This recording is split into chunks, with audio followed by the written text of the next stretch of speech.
News नशा, आदत हर खबर की। दोस्तों नमस्कार, मैं अभिलाष अवस्थी अपने दैनिक कार्यक्रम थर्ड एम्पायर में आपका स्वागत करता हूं। चुनाव का मौसम आ चुका ही है, कुछ ही दिन बाकी हैं। हर प्रकार की रणनीति अपनाई जा रही है और बोलते हैं कि everything is fair in love and वार, और ये वार ही है। जब से नरेंद्र मोदी पिछले 14, 19 और अब 24 के चुनाव में आए, तो ये चुनाव जो खेला जाता था, एक आध्यात्मिक पक्ष भी था इसका कि चुनाव लड़े नहीं खेले जाएं। मुझे याद है ओशो ने यह अपील की थी कि चुनाव लड़े नहीं खेले जाएं, मगर यहाँ कहाँ खेला जा रहा है यहाँ कहाँ खेल हो रहा भाई। मैं बताना चाहता हूँ, एक तो साइको गेम खेल नरेंद्र मोदी साहब का एक सबसे बड़ा अदा है ये उनकी, कि वो मनोवैज्ञानिक गेम खेलते हैं। जैसे हिटलर नहीं था, वो मनोवैज्ञानिक गेम खेलता था कि एक बात को, एक झूठ को कहते रहो तब तक अपने समर्थकों को बोलता तब तक वो दूसरे सच न समझ। तो मुझे लगता है कि विपक्ष को भी मनोवैज्ञानिक तरीके से गेम को खेलना चाहिए। एक उनकी टीम काम करनी चाहिए जो मनोवैज्ञानिक तरीके से नरेंद्र मोदी को जवाब है। अब नरेंद्र मोदी बोलते हैं 400 पार। भैया ये कौन से टेंट हाउस से सीटें लाओगे? गुजरात का कोई टेंट हाउस है जहां से आप 400 सीटें ले आओगे? लड़ते आप कितने में हैं? 352 या कुछ में आप लड़ते हो, और लाओगे कितनी? 400 पार। ये काहे को मनोवैज्ञानिक दबाव डालते हैं आप दूसरे? पश्चिम बंगाल में चिल्ला रहे थे ना, अब की बार 200 पार, 200 पार, 200 पार। वो 77 में निपट गए, 100 के नीचे निपट गए। डिजिट ठीक हो जाए। और आप अक्सर चिल्लाते हैं अब की बार इतने पार इतने पार। अब ये मनोवैज्ञानिक गेम आपका 2-4 विधानसभा और 2 लोकसभा में चल गया, और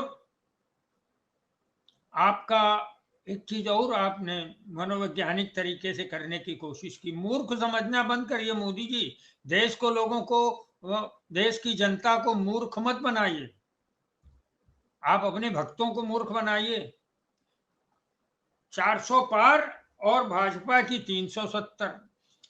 अब 370 ला के आप क्या कहना चाहते हो? धारा 370 यानी 370 हमने हटाई थी, यही कहना चाहते हो? 370 इस्लाम या मुस्लिम या कश्मीर या यहां से जुड़ी है। आप तो बड़े यार सीट जीतने वाली बातें करते हो ना। आपको सीट जीतनी है तो कश्मीर से नंबर लाने की क्या जरूरत है? आपको पीओके, पाक ऑक्युपाइड कश्मीर और इंडिया ऑक्युपाइड कश्मीर से आप डिजिट क्यों ले? आप डिजिट और कहीं से लाइए, मैं बताता हूं अगली डिजिट कहां से आएगी। आप मनोवैज्ञानिक गेम खेलते हो तो विपक्ष भी मनोवैज्ञानिक गेम खेलना जानता है। आप तो अभी नए नए राजनीतिक हो, गुजरात से बिना चुनाव लड़े मुख्यमंत्री बन गए थे। उसके बाद तो आपने जो किया, युद्ध, जातियों में युद्ध, धर्म में युद्ध, संप्रदाय में युद्ध, और तब से काबिज हुए। अब आपका अंत समय आ गया है राजनीतिक रूप से। तो अब की बार 400 पार तो कुछ नहीं है, और 370 जो आप लाए हो ना, कश्मीर से लाए हो। कश्मीर में आप महबूबा के साथ थे, कश्मीर को पाकिस्तान से जुड़ा मानते हो, बहुत बार मुस्लिम प्रदेश मानते हो, तो वहां तक क्यों ले आए? आप शुभ काम करिए ना। मैं आपको एक शुभ नंबर दे रहा हूं मोदी जी, अब की बार लगभग 108 के अगल बगल बंटाधार, नोट कर लीजिए, 108 है।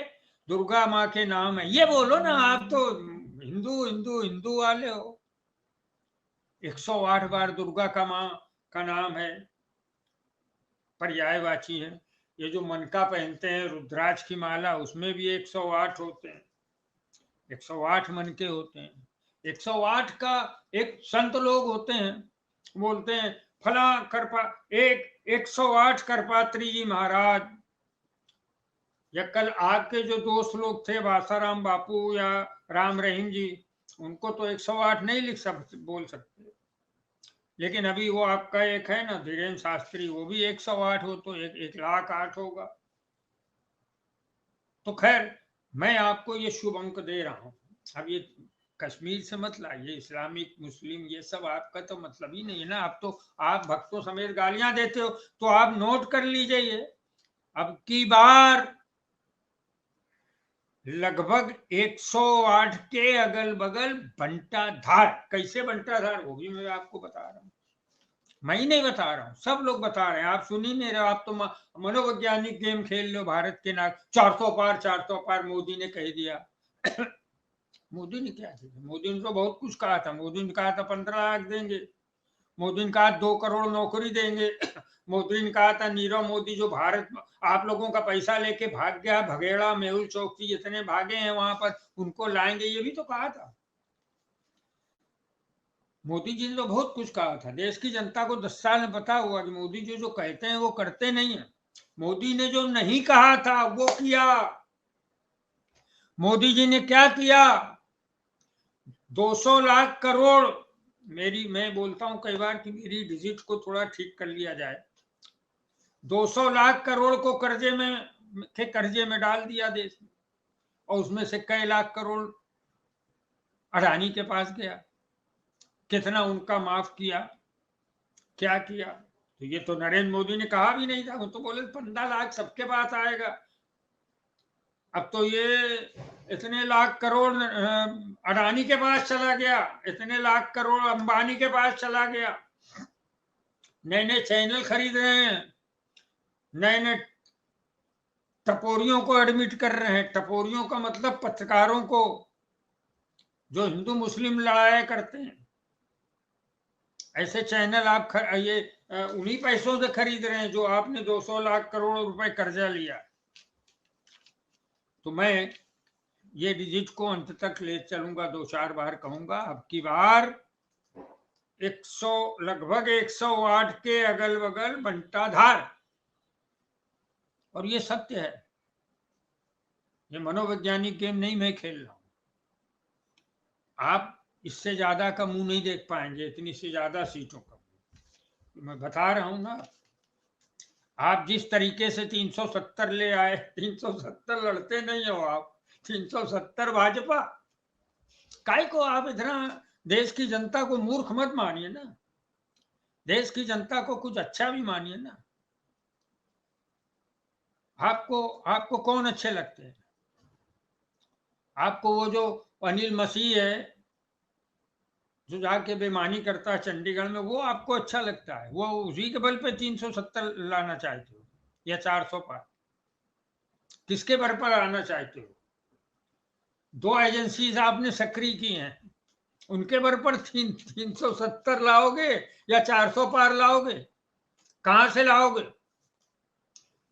एक शाहिर लुधियानवी का शेर है, मोदी जी, जुल्म फिर जुल्म है, बढ़ता है तो मिट जाता है। क्रांतिकारी शायर थे तो रोमांटिक भी। मेरे महबूब कहीं और मिलाकर मुझसे, ये भी लिखा है। फिर न कीजिए मेरी गुस्ताख निगाहों का गिला, देखिए फिर आपने प्यार से देखा मुझको। ये रोमांटिक उनका बहुत। लेकिन उन्होंने बहुत सारा मेरे सामने से हटा लो ये दुनिया तुम्हारी है, तुम ही संभालो ये दुनिया, बड़ा ही बेहतर लेखन किया है। उन्होंने लिखा है, जुल्म फिर जुल्म है, बढ़ता है तो मिट जाता है। हमने भी कई हस्तियों को मिटते देखा है, जुल्म करने वाले। और आपके जुल्म क्या है? अब देखिए आपके जुल्म क्या है। मुझे कभी कभी लगता है यार, मतलब ऐसा आपको मतलब शर्म भी नहीं आती यार। शर्म तो आनी चाहिए ना। मुझे तो कई बार क्या होता, मुंह पे झूठ बोलने में बड़ी शर्म आती। मुंह पे झूठ बोलते हो आप। क्या बोलते हो कि माननीय हिंदू हृदय सम्राट बाला साहब ठाकरे की शिवसेना जो बाला साहब ठाकरे जिन्होंने आपको बनाने में मदद की, बाला साहब ठाकरे ने आपको संस्तुत की थी उस समय, लाल कृष्ण अडवाणी के ने जो मेरी जानकारियां हैं गलत हैं या सही, उसको बाला साहब ठाकरे की वजह से आप बिना इलेक्शन लड़े मुख्यमंत्री बन गए थे गुजरात के। अब उसके बाद चुनाव आपने लड़ा, पहली बार जिंदगी का पहला चुनाव मुख्यमंत्री बनने के बाद लड़ा। आप कभी जेल गए कि नहीं गए? वो भी आता हूं अभी। आप कभी नहीं गए, शायद राम मंदिर में भी नहीं गए, स्वतंत्रता में तो सवाल ही नहीं। बहुत सारे भारतीय जनता पार्टी और आरएसएस के लोग अंग्रेजों की मुखबिरी कर रहे थे, मुझे नहीं मालूम। आप मेरे प्रधानमंत्री हैं, मैं क्यों कहूं कि आप उसमें शामिल थे। लेकिन आप कम से कम स्वतंत्रता संग्राम में जेल तो नहीं गए। और आपकी तरह हम आपके परिवार को नहीं बोल सकते। आपके परिवार के लोगों को प्रणाम है, आपके पिताजी के चरणों में प्रणाम है, आपकी माता जी के चरणों में प्रणाम है, आपके जितने बुजुर्ग हैं उन सबको प्रणाम है। नरेंद्र मोदी जी, मैं आपकी तरह नहीं हूं। इस मुल्क का कोई आदमी नहीं चाहता है कि आप नेहरू जो मर के चले गए हैं उनको आप कोसते रहो, इंदिरा को कोसते रहो। ये सब करना बंद कर दो ना। दूसरों के पास भी जुबानें हैं, दूसरों को भी कानून नियम पता है। आप जेल से डरते हो, दूसरे नहीं डरते। तो साहब, दो एजेंसीज के बल पे आप, मैं अभी बताता हूं आपको, थोड़ा और लौट के आता हूं। 400 पार। अब देखिए आप कैसे धूल झोंकते हो, आंख में धूल झोंकते हो। आपने शिवसेना बाला साहब ठाकरे के बच्चे से छीन ली। अरे थोड़ा तो यार लिहाज करो यार। राजनीति इतनी क्रूर होती? नहीं नहीं, इतनी क्रूर नहीं होती है। हमने नेहरू और लोहिया के प्रसंग पढ़े हैं। हमने तारकेश्वरी सिन्हा और मोरारजी देसाई, दूसरे तमाम प्रधानमंत्रियों के चुटकुले देखे हैं, अटल बिहारी वाजपेयी और इन लोगों के संसद के अंदर। राजनीति प्रेम भरी भी होती। मैंने तो लाल कृष्ण अडवाणी तक भी देखा। हिंदुत्व का जो आज इस देश में लगाई वो लाल कृष्ण अडवाणी ने लगाई, और कभी माफ नहीं किया जा सकता। आपने भारत रत्न 2-4 और दे दी। तो मैं ये बोल रहा था कि बाला साहब ठाकरे आपके भाजपा के मित्र थे, और उनको आपने उनका चुनाव चिन्ह छीन लिया, उनके लड़के से वो सब छीन लिया। उसके बाद आपने क्या किया? कल शरद पवार से भी आपने उनका घड़ी चुनाव चिन्ह छीन लिया और अजीत पवार को मुख्य एनसीपी का मालिक घोषित कर दिया। चंडीगढ़ में जो आपने किया वो पूरा देश देख रहा है।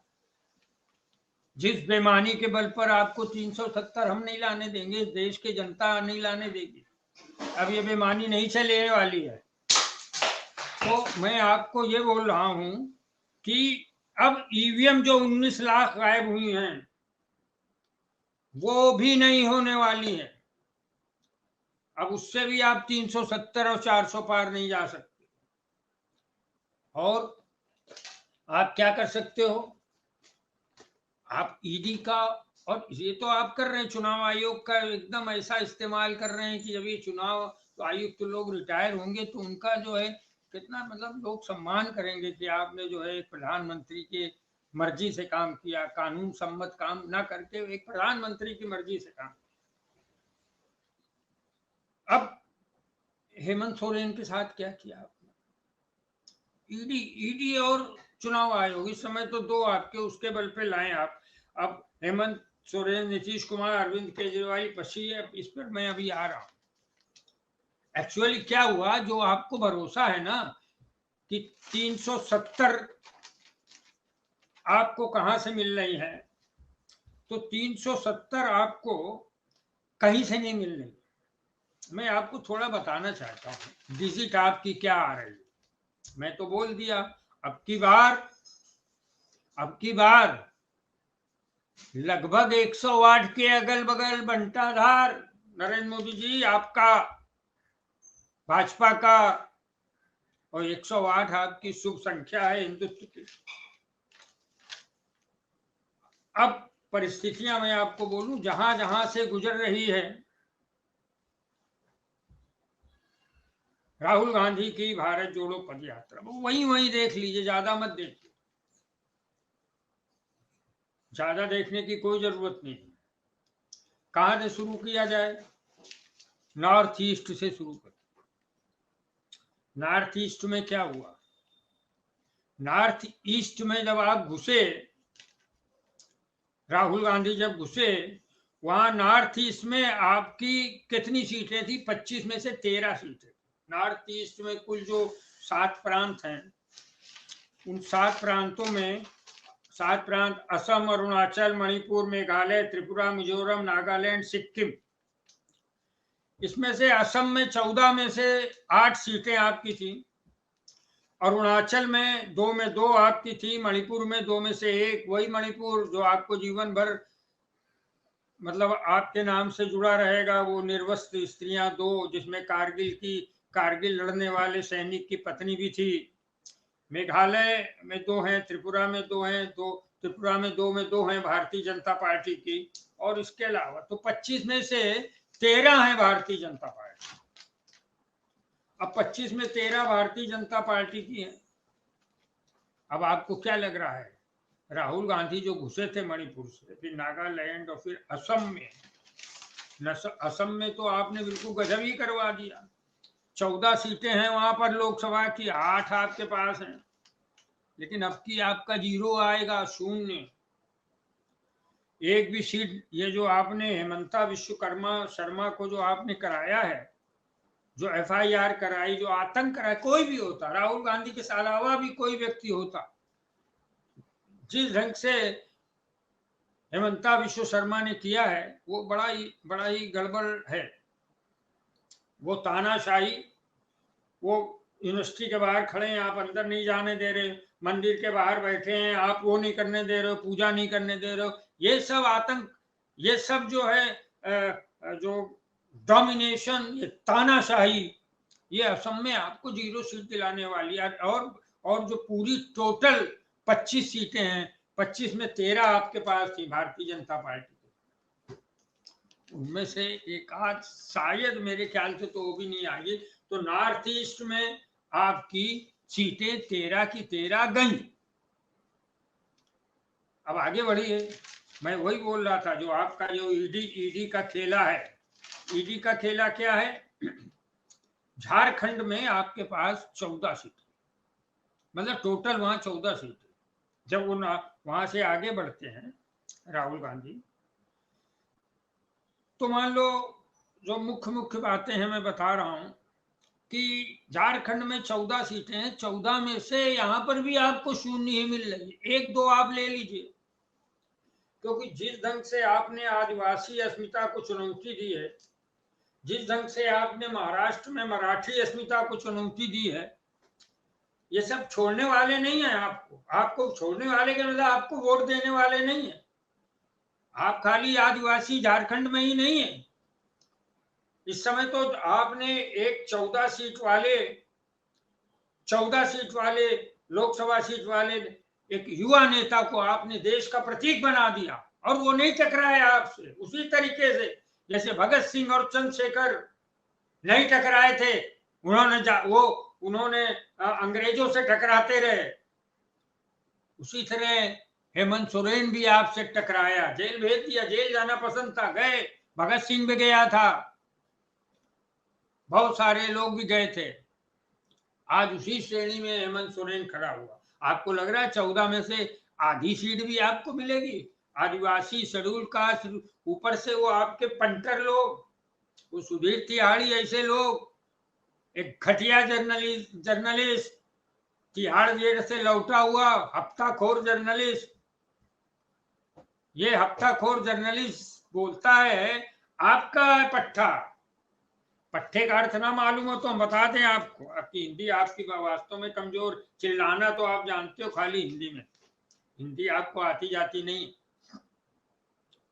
वो चिल्लाता है कि हेमंत सोरेन जंगली है, उसको वो जंगली वाले दिन याद आ रहे हैं। उसको याद आ रहा था जब उससे पूछा था स्मृति ईरानी ने कि तू क्या, तुझे भी तिहाड़ जेल के दिन याद आते हैं क्या? तो वो हेमंत सोरेन ने की 14 में से 12 सीटें आपके पास थी, 12 पे लंका लग गई आपकी। अब तो 370 का हिसाब दे रहा हूं आपको। और आपको नई डिजिट दी है मैंने, लगभग 108 के अगल बगल बनता रहा अब की बार। और क्या किया, नीतीश कुमार को ले आए बुढ़ापे में। मैं तो नहीं जानता हूं, मैं नीतीश कुमार को एक दो बार मिला हूं, वो भी एक पत्रकार के रूप में दिल्ली में। लेकिन प्रभुनाथ यादव जो जो इनके साले हैं लालू प्रसाद यादव के, वो बोलते हैं कि इसने विधानसभा में महिलाओं पे गंदी चर्चा की, और की भी गंदी चर्चा। और मोदी जी बोलते हैं कैसे बेशर्म आदमी है नीतीश कुमार। नीतीश कुमार को बेशर्म बोला अभी पिछले ही हफ्ते, और उसके बाद एक बेशर्म को अपने साथ ले आया।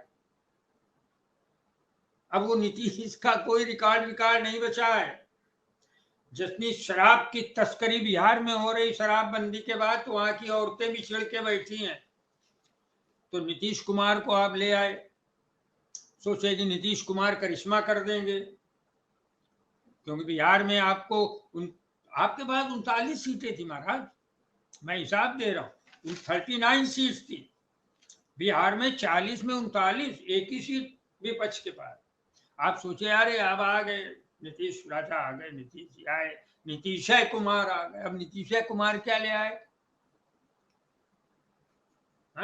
नीतीश कुमार लाए हैं वहां से जनता का गुस्सा, वहां से लाए हैं धोखेबाजी की परंपरा और पलटू राम होने का तमगा। जाने क्या क्या नीतीश कुमार लेके आए, और बोलने लगे कि एक तरफ तो नरेंद्र मोदी तुम्हारे बिहार के डीएनए को गाली देते हैं, और तुम उन्हीं के जाके पैर छूने लगते हो बार बार। क्या बात है? साफ साफ बताओ ना, क्या छुपा रहे हो? सृजन घोटाला क्यों छुपा रहे हो? क्या तुम्हारा लड़का फंसा है किसी ईडी के केस में? कौन सी ब्लैकमेलिंग के शिकार हो नीतीश कुमार? अभी वो गिरिराज बोल रहा था नहीं आ सकते, अमित शाह बोल रहे हैं इसको कोई आने नहीं देंगे, भाजपा में फिर आ गए, पैर छू रहे हैं। अब क्या हाल हो गया, नीतीश कुमार किसी लायक नहीं बचे, अब आपको वोट भी नहीं दिला पाएंगे। और दूसरी तरफ तेजस्वी हीरो बनकर खड़ा हो गया बिहार में, 40 में 40 सीटों का हीरो है तेजस्वी यादव। मैं फिर आपको बताना चाहता हूं, ये थी नॉर्थ ईस्ट में राहुल गांधी हीरो बनकर उभरे आपकी 25 सीटों पर, झारखंड में 14 सीटों पर हेमंत सोरेन हीरो बनकर उभरे, और आपने ईडी भेजी ना, लालू प्रसाद यादव को 10 घंटे घुमाया, पता नहीं क्या खाए पिए, बेचारे थके तब से बीमार, तो इतना अत्याचार।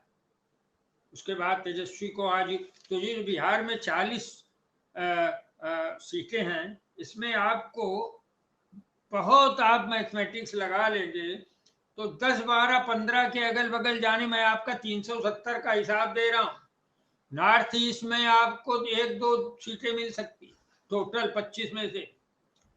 झारखंड में 14 में से 0 ही सीट मिलने वाली, 12 थी आपको हो गई। और बिहार में आपको 10-12 सीटों से ज्यादा मिलने का सवाल ही नहीं है। अब और थोड़ा आगे बढ़िए, पश्चिम बंगाल, मतलब ये आपकी ईडी ने किया। हेमंत सोरेन को हीरो बनाया, तेजस्वी यादव को हीरो बनाया, नीतीश कुमार को खलनायक बना दिया, पूरे बिहार का ही, पूरे देश का, पूरे इंडिया। फिर जनता बोलती है कि यही जयचंद हैं, यही मीर जाफर हैं, यही इंडिया अलायंस निकालने हो। ममता बनर्जी ने बोला ये एजेंट था मोदी का। कैसा शर्म आनी चाहिए, अरे कहीं आराम से रिटायर होके बैठो। बेशर्मी की बात, एजेंट बन के ये सब सुनते हो। अरविंद केजरीवाल के अभी उसमें भी आता। तो आपकी ये सीटें हो रही हैं, आपकी सीटें नॉर्थ ईस्ट में कम हो रही हैं, 10 सीटें करीब, 13 थी 10 कम हो रही हैं। झारखंड में 14 में 14 कम हो रही हैं। बिहार में 40 में से 25 सीटें, 25 से 27 सीटें कम हो रही हैं।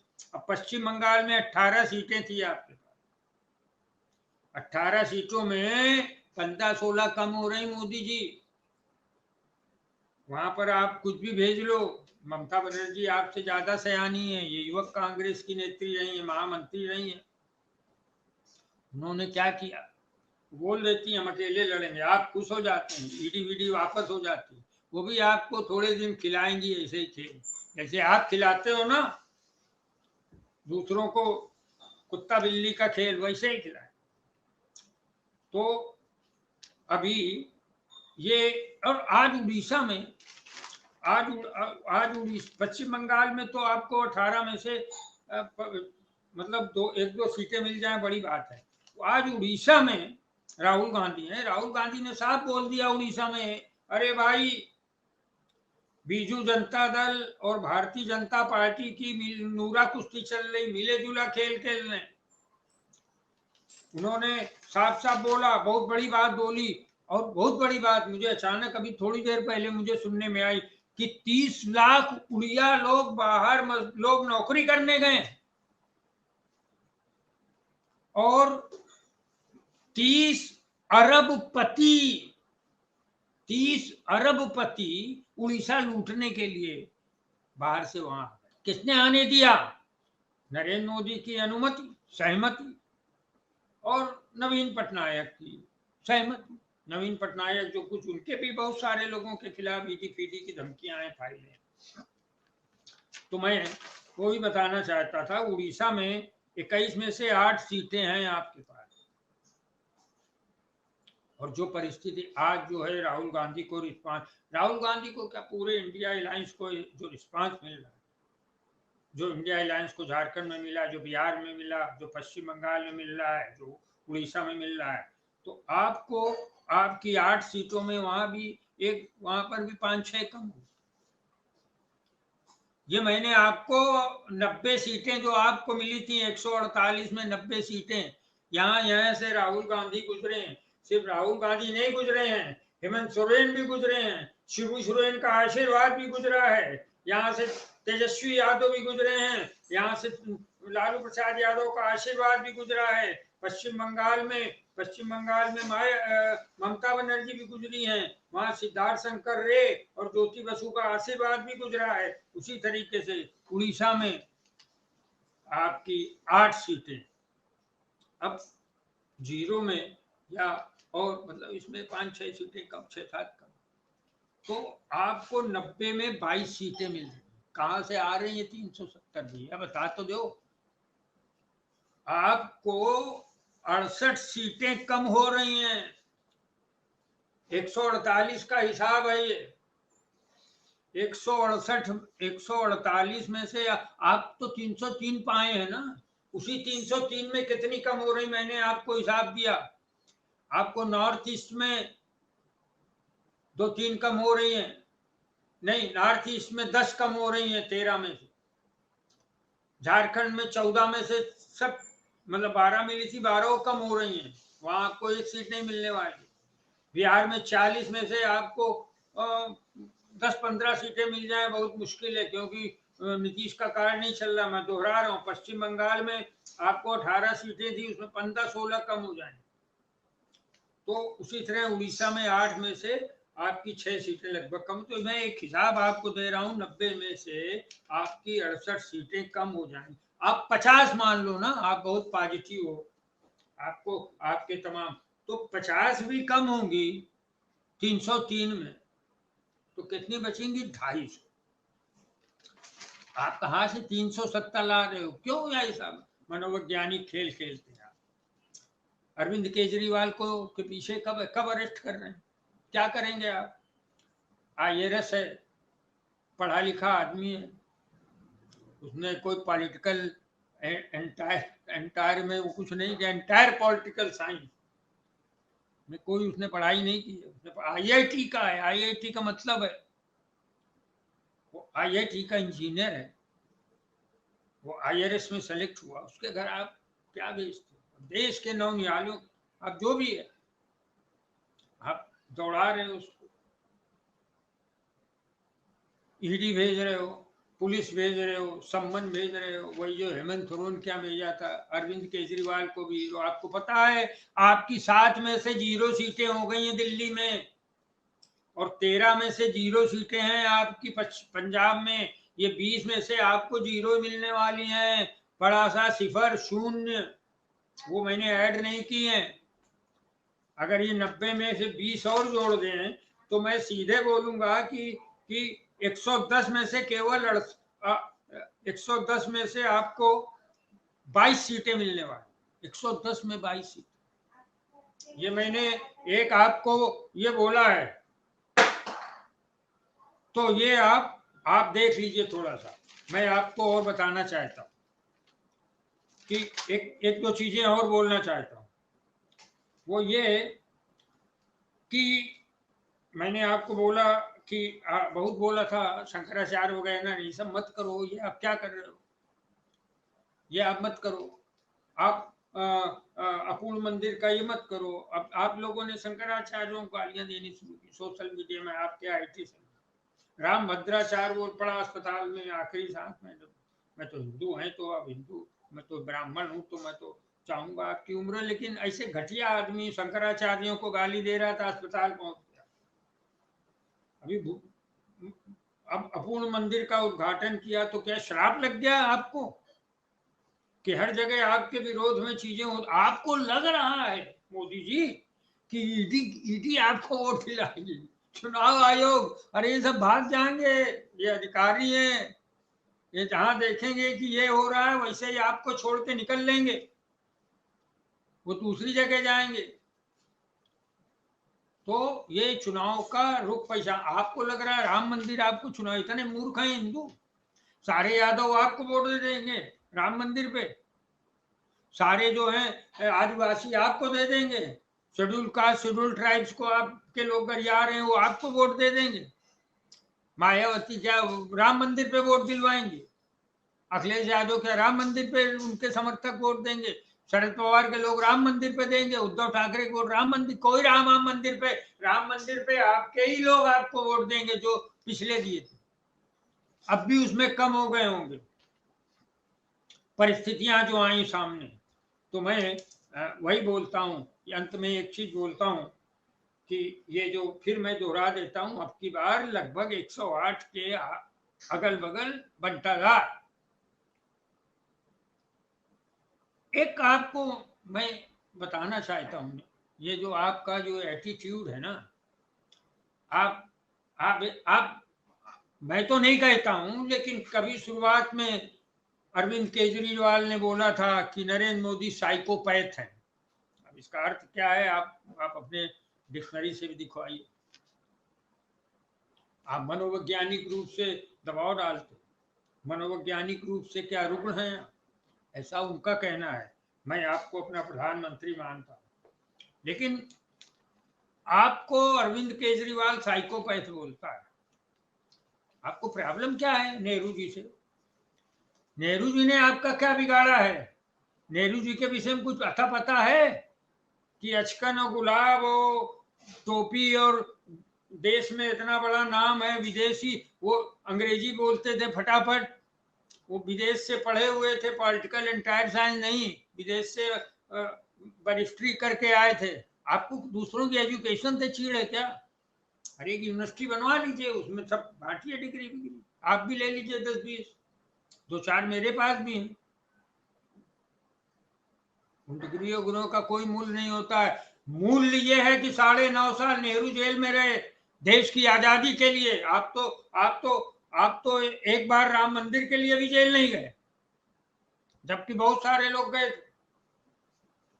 नेहरू को आप बोलते हैं कि नेहरू जी देश, मैं आपको दोनों बातें बोल रहा हूं। नेहरू देश के लोगों को आलसी बोलते, वाह क्या बात। ना तो नेहरू आलसी थे और ना ही इस देश के लोगों को उन्होंने कभी आलसी समझा।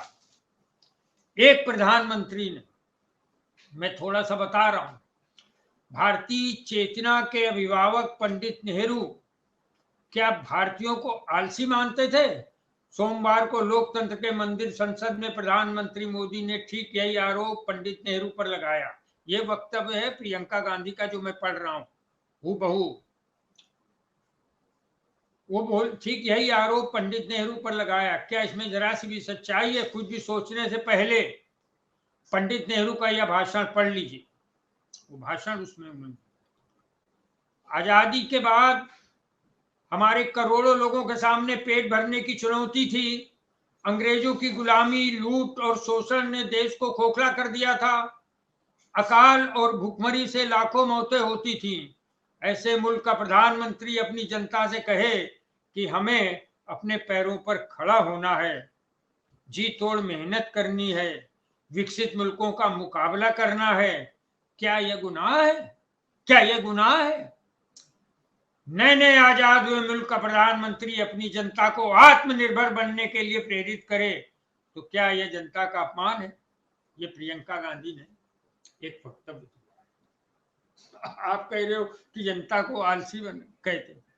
अरे भाई 80 करोड़ लोगों को फ्री में राशन देते हो।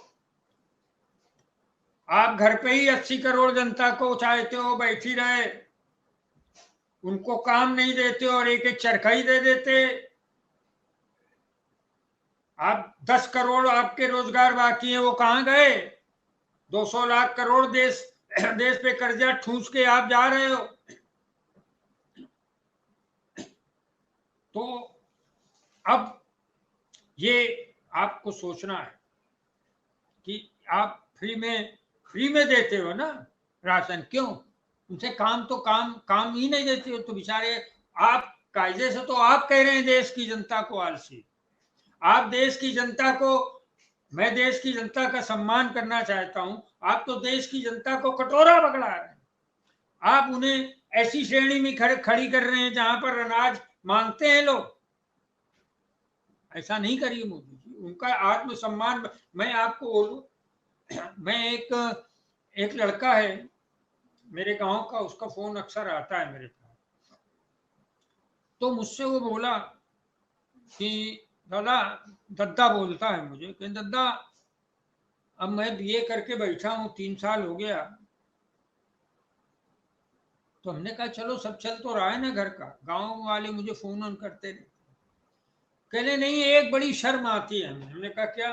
कहने जब, देखो मुझे कहने में भावुकता हो गई और वो रो पड़ा। कहने जब झोला उठा के और राशन कार्ड लेके, जब बप्पा, मतलब पिताजी को बप्पा बोलते हैं, जब बप्पा जो है राशन की दुकान में फ्री का अनाज लेने जाते हैं और आज फ्री का अनाज लेके घर में रखते हैं आके, तो हमें अपने ऊपर बड़ी शर्म महसूस होती है। मैं अपने को बड़ा छोटा महसूस करता हूं। मैं घर में बैठा रहता हूं, मेरे पास नौकरी नहीं है, मेरे पास खेत नहीं है, मैं क्या काम करूं? मोदी जी, आप नेहरू को क्यों बोलते हैं कि वो आलसी है? आप क्या कर रहे हो 80 करोड़ जनता के साथ? मैं नहीं बोलूंगा कि आप आलसी बना रहे हो, मैं ये नहीं कहूंगा। मैं देश की जनता के प्रति, जिनके अंदर आप गिल्ट पैदा कर रहे हो। बाप लाता है झोले भर के फ्री का राशन, तो वो 24 साल का लड़का क्या महसूस करता है कि मेरा पिता गया फ्री का राशन लेके आया? उसका आत्मसम्मान जो है वो मरने लगता है, क्योंकि हर पुत्र चाहता है कि पिता को सम्मान की तरीके से खिलाए पिलाए पाले वृद्धावस्था में। कल मैं नहीं जाता हूँ, मुझसे कई बार वो पप्पा ने बोला कि तुम जाके राशन ले आओ, काम नहीं जाए। फ्री का राशन जब लाते हैं तो हमारी आत्मसम्मान को चोट पहुंचती है। मोदी जी को चाहिए कि हमें रोजगार दें या ये दें। तो आप बना रहे हो, आप बोलते हो नेहरू जी ने आलसी कहा, आप क्या कह रहे हो? आप उनको मांगने वाला बना रहे हो हैं? अरे उन 80 करोड़ लोगों को, उन्हें एक एक को नौकरी दे दो ना। ये तो कहो मनमोहन सिंह ने मनरेगा शुरू कर दिया था मोदी जी, जिसको आप पाप बोलते थे। सदन के अंदर आपने बोला था कि ये कांग्रेस का पाप है मनरेगा। आपको नहीं याद है तो मैं आपको अभी हमारे जो है टेक्निकल वाले दिखाएंगे। आपने पाप बोला था, आप बोले हो देश की जनता को आलसी मत समझते थे। मनरेगा उन्होंने शुरू कर दिया था तो कुछ रोजगार पाते हैं गांव में आज भी लोग। आपने तो उसके भी रकम में कटौती करी है। तो कृपया आप सम्मान की बात करें, देश की जनता को के लिए सम्मान दें, उनको जल्दी से रोजगार दें, और ये कहना बंद कर दें अब आप क्या देंगे रोजगार। अब आपको भी डर है ना भाई। देखिए, हमसे तो लोग बोलते हैं, वो हम आपको बताएंगे। हमसे बोलते हैं कि डरे हुए हैं मोदी। हम मोदी जी क्यों डरे? उनके पास सारी पुलिस है, सारी आईबी है, सारा ईडी है, सीबीआई है, सारी मिलिट्री, सब कुछ उनके पास। नेहरू का डर रहे हैं? कल उन्हें डर इस बात का है कि जब मेरी सरकार चली जाएगी तो क्या हो। मुझे समझ में नहीं आता इसमें डरने की क्या बात। मुझे नहीं लगता है कि नरेंद्र मोदी को इस बात से डरना चाहिए। एक डेमोक्रेटिक देश, आप नहीं डेमोक्रेटिक रहे, आप प्रजातांत्रिक नहीं रहे। आपने जो है आपने भ्रष्टाचारियों को बड़ा अजीब सा है, आप भ्रष्टाचारियों को पकड़ने जाते हैं, आपकी ईडी, और पकड़ के उसको ले जाना चाहिए जेल में, मगर ले जाती भाजपा के ऑफिस में। लो भाई, इनको अमूल जो गुजरात का मिल्क है उससे नहला वहला। शुभेंदु अधिकारी, शारदा चिटफंड का कितने को नाम लें, वो अपने ही हैं, सब भारतवासी हैं। बड़ा दुख होता है, आप उनके ऊपर ईडी भेजते हो और उसके बाद उनके पास आरोप लगाते हो और फिर अपने पास बुला लेते हो। तो बहुत सारी चीजें हैं। जुल्म फिर जुल्म है, साहिर लुधियानवी का, बढ़ता है तो मिट जाता है। मैं आपको बोल चुका हूं और मैंने फिर कह दिया है कि अधूरे राम मंदिर का श्राप अब मुझे दिख रहा है कि काम कर रहा है। अरे भाई, राम मंदिर का आपके 35 साल का प्रभाव आपने जोड़ रखा था। पुलवामा कर लिया 2019 में, तो अब की राम मंदिर है। राम मंदिर का तो कोई फायदा, नुकसान हो रहा, उल्टा राम मंदिर का नुकसान में हो रहा। तो आपने 370 चुना, वो भी जाए वो कश्मीर से ले आए 370, जो मुसलमानों के कश्मीर में मुस्लिम बाहुल्य है, वहां से आप 370, अब की बार 370 पार मैं ले आया हिंदू वेद शास्त्रों से, 108 के अगल बगल बंटा धार। और ये नोट कर लीजिए, मई में 108 के ऊपर आपको 108 के अगल बगल की सीटें ही मिलने वाली, और सिद्ध भी हो रहा है ना। कैसे चुनाव चंडीगढ़ में किया आपने, कैसे आप ईडी भेज के अपने पास बुला रहे हो लोगों को। हेमंत सोरेन तो प्रतीक बन गया, प्रतीक भारत माता का बन गया। अरविंद केजरीवाल भी बन रहे, नीतीश कुमार निकल गया है शिखंडी की परिभाषा आप पूछ लीजिए। आप तो पता नहीं धर्म का आडंबर तो करते हो मोदी जी, आप पढ़े अड़े हो कि नहीं पढ़े, तो शिखंडी का कैरेक्टर पढ़िएगा। ऐसा शिखंडी का कैरेक्टर आपके पास है नीतीश कुमार, बस। बाकी इंडिया अलायंस में कोई आपके पास नहीं जाए। ये मुल्क आपको 108 के लगभग आपको बंटाधार कर देने वाला, इसलिए मनोवैज्ञानिक युद्ध बंद कर दीजिए। अब की बार कोई 400 के पार नहीं, अब की बार कोई 377 के पार नहीं, अब की बार लगभग 108 के अगल बगल भारतीय जनता पार्टी का बंटाधार। दोस्तों नमस्कार, थर्ड एम्पायर कार्यक्रम से आपसे विदा लेता हूं। और आप हमसे जुड़े रहने के लिए सब्सक्राइब करें YouTube पर, फॉलो करें Twitter पर और लाइक करें Facebook पर। और ज्यादा जानकारी के लिए आपको टाइप करना होगा सिर्फ न्यूज नशा।